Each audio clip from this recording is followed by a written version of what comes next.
कि हमारे वजीर आजम ने कहा कि कैसे एक घर में दो कानून रह सकते हैं।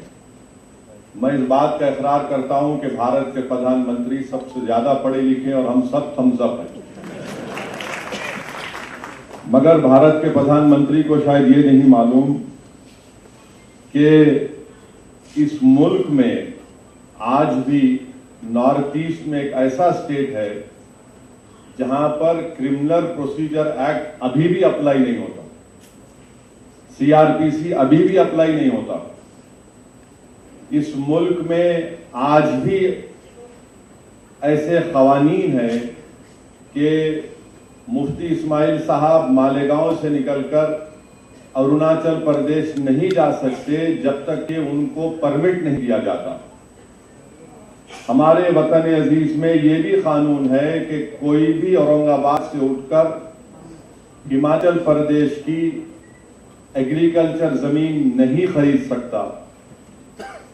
हमारे मुल्क में हमने यह कानून बनाया कि अगर कोई बड़ा मल्टीनेशनल कंपनी होगा तो वो अगर उन किसी कंपनीज में कॉन्ट्रैक्ट पर इख्तलाफात हो गए तो हम उसका फैसला आर्बिट्रेशन के जरिए सिंगापुर में करेंगे। ये हमने कानूनी सहूलत दी कि अगर दो कंपनीज में झगड़ा होगा तो हम इसका फैसला सिंगापुर में करेंगे। अब देश के प्रधानमंत्री ये जानते हैं या नहीं जानते हैं मेरे को नहीं पता है, मगर ये मौजूद है। और नागालैंड और मिजोरम को तो हमने आईन में 371 का जिक्र कर दिया। अच्छा, फिर ये भी आप देख लीजिए कि ये इस मुल्क की खूबसूरती है कि यहां पर मुख्तलिफ किस्म के लोग रहते हैं। ये बोलना कि यकसा सिविल कोड जनसंघ और आरएसएस की शुरू से साजिश ये रही कि भारत की सबसे बड़ी अक़लियत मुसलमानों की एक मजहबी शनाख्त को खत्म कर दिया जाए। और मैं आज आपके दरमियान में खड़े होकर खुलकर कह रहा हूं कि बाज अगर हमारे जिम्मेदारों को मुस्लिम पर्सनल लॉ बोर्ड से इख्तलाफ है तो इख्तलाफ रखिए आप, मगर एक बात याद रखिए कि ये जो शरीयत application act 1937, dissolution of marriage act 1939 है, ये आपको इस बात की इजाजत देता है कि आप कुरान और सुन्नत के मुताबिक अपनी जिंदगी को गुजारें। अगर ये आपसे छीन लिया जाएगा तो फिर आपका नुकसान होगा इसमें। तो इसलिए इसको पर्सनल लॉ बोर्ड से अगर किसी भी इख्तिलाफ पर रखिए, मगर इससे ऊपर उठकर देखिए इसको आप। अच्छा, जब आईन बना जा रहा था, जब आईन बन रहा था, ये दोनों कानून को नहीं हटाया गया। 1937 के और 39 के कानून को नहीं हटाया गया था। आईन बन गया और ये कानून का हिस्सा भी बन गया। तो जो बात अंबेडकर और उस कमेटी में आईन बनाने वालों ने नहीं सोची, आज भारतीय जनता पार्टी सोच रही है। और मेरा मानना यह है कि मैंने शुरू से कहा और आज भी कह रहा हूं कि अंबेडकर से बड़ा संविधान को समझने वाला आज तक तो कोई पैदा नहीं हुआ, ना पैदा होगा। ये एक बात। अब जो अहम बात यह है कि यह बोला जाता है कि दुनिया में कहां पर है दो कानून, बताओ आप। तो हम उन लोगों को बताना चाह रहे हैं जो भारत के लोगों को बेवकूफ समझते हैं। इंग्लैंड में जाइए, आप, मैं पढ़ा हूं इंग्लैंड में। इंग्लैंड में दो क्रिमिनल लॉ है, एक स्कॉटलैंड का है, एक इंग्लैंड का है। क्या मुल्क कमजोर हो गया? फिर बोलते नहीं यहीं पर तुमको पर्सनल लॉ है। नहीं, गलत। पड़ोस में श्रीलंका है, वहां पर पर्सनल लॉ है, श्रीलंका में है। अच्छा, फिर आप दुनिया में बोलते कहां है बताओ? आपको जानकर हैरत होगी कि इजराइल में, इजराइल के जो इजराइली मुसलमान है, वहां के शहरी, उनको पर्सनल लॉ उनका है, उनका चलने की इजाजत है। फिर सिंगापुर में है। अब आप बताइए, फिर ये बार बार ये झूठ फैलाया जाता है कि नहीं सिर्फ भारत में इनकी तुष्टीकरण हो रही है। ये नहीं है। अब मैं आपके सामने जो बातें रखना चाह रहा हूं कि ये यूनिफॉर्म सिविल कोड से सबसे ज्यादा अगर तकलीफ होगी तो हमारे हिंदू भाइयों को होगी। और वो क्यों होगी मैं बताता हूं आपको। मैं कानून का हवाला देकर, क्योंकि बहुत सी बातें कही गई हैं, मैं कानून का हवाला देकर हमारे हिंदू भाइयों को और बहनों को पैगाम देना चाहता हूं कि आपको एक सहूलत दी गई है। हिंदू मैरिज एक्ट 1955 में सेक्शन 5, सब सेक्शन 4 और सब सेक्शन 5 में, उसमें यह कहा गया कि शादी उन लोगों में नहीं हो सकती जिनमें सपिंदा रिलेशनशिप हो, मगर आगे जाकर कहा गया however there is an exception carved out if there is a custom और यूसेज। यानी आप इन माने अगर आपके हिंदू भाइयों में है कि अगर उनके वालिद के 7 नस्लों में और मां की तरफ से 5 नस्लों में कोई रिश्तेदार है तो शादी नहीं होगी, मगर उसका एक्सेप्शन दे दिया आप, यानी उसका एक्सेप्शन उनको दे दिए।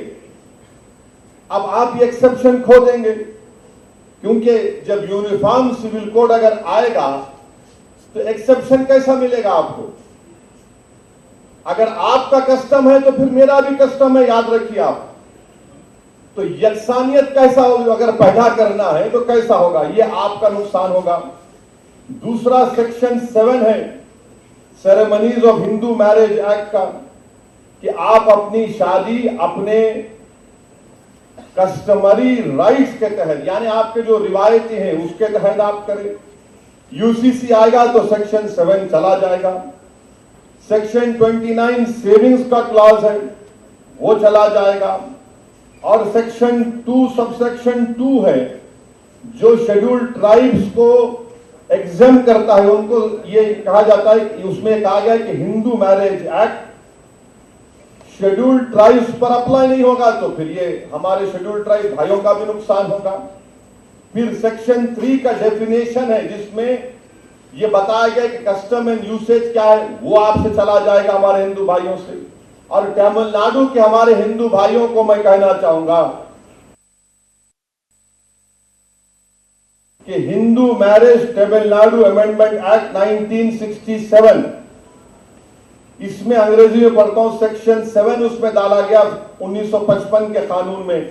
क्या कहा गया? Introduce a special provision regarding Suyamariyathai and Seerthiruththa marriages, और उनके जो कस्टमरी रिचुअल्स हैं उसके तहत करेंगे।